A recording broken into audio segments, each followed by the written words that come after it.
Hi everybody, Mike with Envirorscape LA. Just wanted to do this quick video to show you that you can have a really cool front yard and with very little input in terms of budget goes. This is a dry creek bed.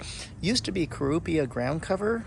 We went ahead and tore that out. It was several years old, had lots of weeds in it, and was more high maintenance than was promised. And we did this is called La Paz Pebbles. And then these are Del Rio, Mexican pebbles, but the light colored ones were pretty.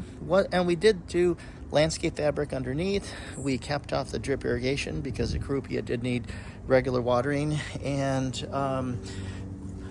turned out really nice. So just want to show you, if you're looking for no water, low maintenance, this is your type of yard. Dry creek bed with some succulents, and yeah, and there's a couple of big spots we're going to put some native plants.